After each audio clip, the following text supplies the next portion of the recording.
Peg gears were discovered when someone realized that if you put a peg on a wheel, it would not slip, it would knock the next wheel. Peg gears were the foundations of windmills and water mills. They usually made the pegs out of hard timber, but of course, over the time, these pegs would wear out. Then they would just pull them out and replace them, which is why they lasted for long amounts of time, and they are still used today. I have made a prototype of a simple peg gear system. These are the materials I have used. Start by drawing 2 circles on a piece of cardboard using a compass. It should have a diameter of 12 centimeters and a radius of 6 centimeters. Cut them out using a box cutter, a carpet knife, or a pair of scissors. Start measuring out 30-degree angles 1 centimeter apart from each other on one of the circles you have cut out. Now draw small rough circles on top of the marks you have made. Repeat this process to make another pair of discs. Glue both pairs of discs together using hot glue. Cut holes out of the discs where you drew the small rough circles.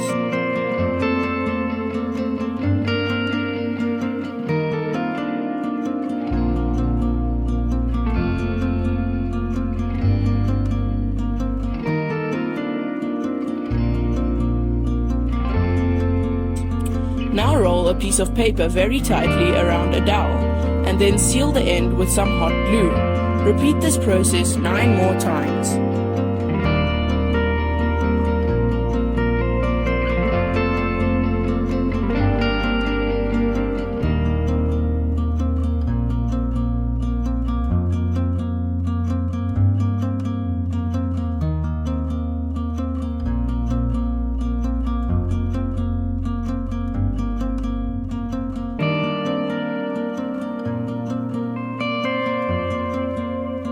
Make a dot at the halfway mark on each paper dowel. Cut them all in half.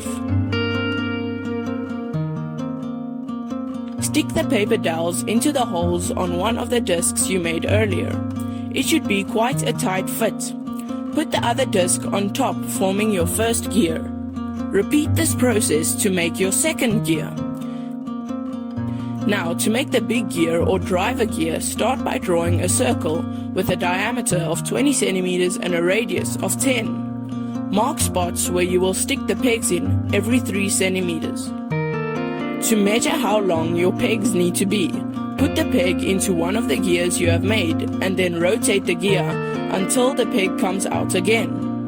You can make the frame out of cardboard, or you can just cut the front out of a small box. Put a dowel through the back of the box and the larger gear. Glue the large gear onto the dowel. Stick another dowel through the side of the box and the 2 gears. You can make a handle to turn the large gear if you want to.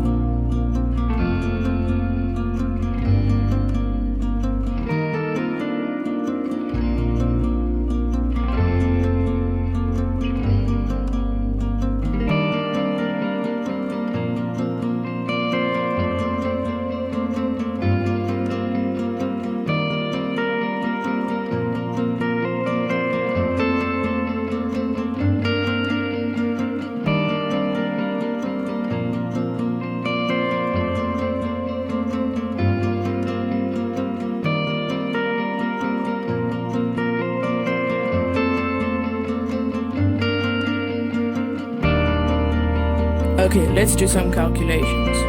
If the larger gear has 15 pegs and the smaller gear 9, then 15 divided by 9 equals to 1.666666667, and that rounded off is 1.7. So therefore, if you turn the smaller gears roughly 1.7 times, then the larger gear should turn once. Now, if we take a hypothetical situation that we want to use this gear to make a table tennis machine. If you put a motor on the axle of the smaller gears and you want the machine to launch a ball every 1.5 seconds and your motor has an RPM of 200, then you'll say 60 divided by 1.5 because there's 60 seconds in a minute. and you want the ball to fire every 1.5 seconds. That will equal to 40. Now we will take the RPM, which is 200, and divide that by 40, so that we can get the amount of times that the smaller gears will have to rotate for the bigger gear to rotate once. This will be equal to 5. We now know that the amount of pegs on the larger gear over the amount of pegs on the smaller gear will give us the amount of times that the smaller gear needs to rotate for the larger gear to rotate once, which is 5 times. Now we can plug this into the formula, which is the amount of pegs on the larger gear, which is x at the moment, over 9, because there's 9 pegs on the smaller gear, equals to 5. Therefore, 9 times 5 equals to 45. Therefore, you'll have to put 45 pegs in the larger gear so that it will only turn 40 times in a minute. This means that it will only turn once every 1.5 seconds, allowing your machine to only fire a ball every 1.5 seconds.